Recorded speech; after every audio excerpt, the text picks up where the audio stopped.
It is super common for invasive plants, non-native plants, to take over in areas that are really disturbed soil. This is part of how invasive plants got to be here, is that they are those plants that thrive particularly on the conditions that humans create, which gives them a leg up over the native plants that of course evolved to be in the natural environment without it being all torn up and altered by human activity. So you are looking at, behind me, a huge swath that is solid milk thistle. Milk thistle looks similar to some of our native thistles, but it's not. It's an introduced species, and usually you can tell a native from a non-native or an invasive species. Just to say, not all non-native species are invasive, but certainly there are plenty of them that are. So you can usually tell the invasive ones from the native ones because we rarely see native species in this kind of abundance, right? This is nothing but milk thistle in a solid swath.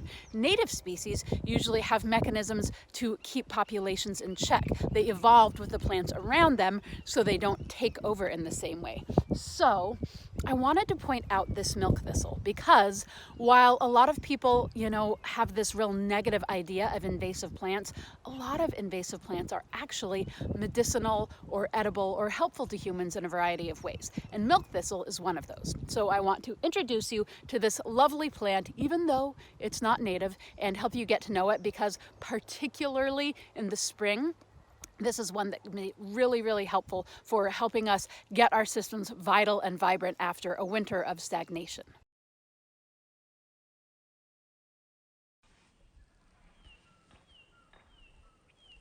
Milk thistle is unusual compared to a lot of other thistles. One thing is that the leaves are hairless, so they are shiny rather than a little bit fuzzy like most thistles and a lot of our native thistles.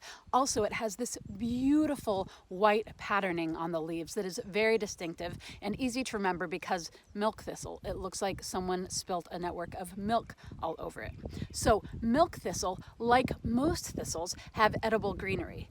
Although that isn't what first comes to mind because of course they are also covered in very sharp, very pokey thorns, right? So yes, it is edible, but you need to know how to process it. You don't want to just stick this thing in your mouth unless you're a donkey or some such thing. So right now is the spring, so of course the lush growth of the leaves is the primary thing and what there is available for harvest. However, one of the beautiful things about milk thistle and its medicinal properties are the seeds, which are going to come on much later in the season. Milk thistle seeds are a wonderful liver tonic, so they help cleanse your liver and strengthen it, and they're mild enough that they're considered both a food and a medicine.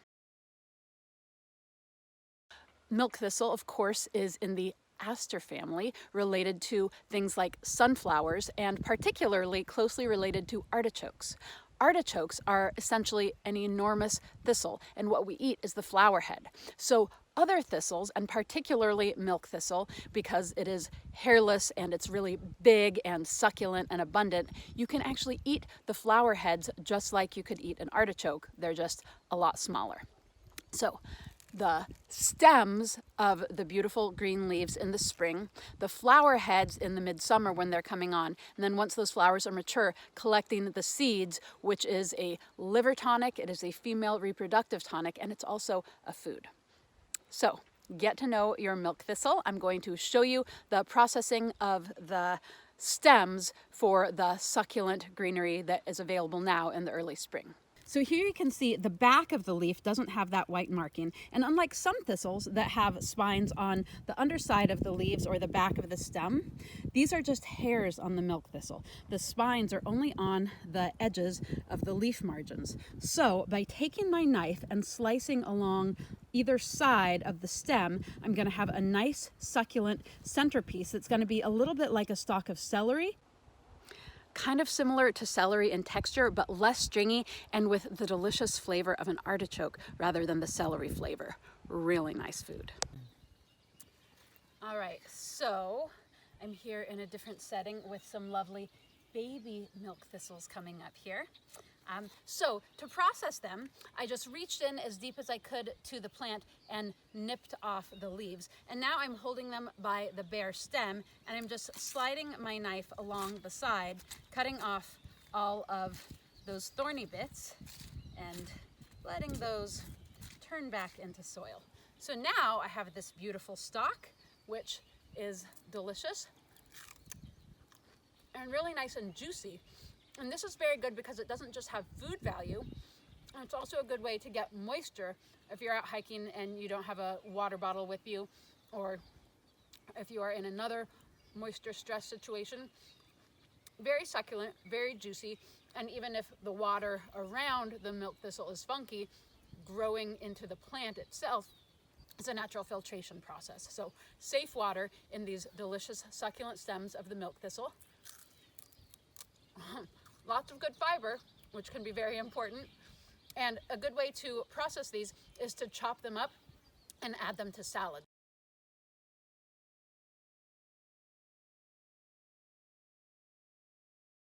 So they're going to be the mildest flavored and most succulent and least fibrous in the spring. You can eat these throughout the season, but they're just going to get a little bit tougher and a little bit stronger in flavor as the season goes on. So you're going to want to chop them into smaller pieces the later in the season you're harvesting them. So these would go very nicely with a miner's lettuce chickweed salad. They'd be a little bit of a crunch and a little different flavor, a little extra fiber. Really wonderful food to know about. Milk thistle.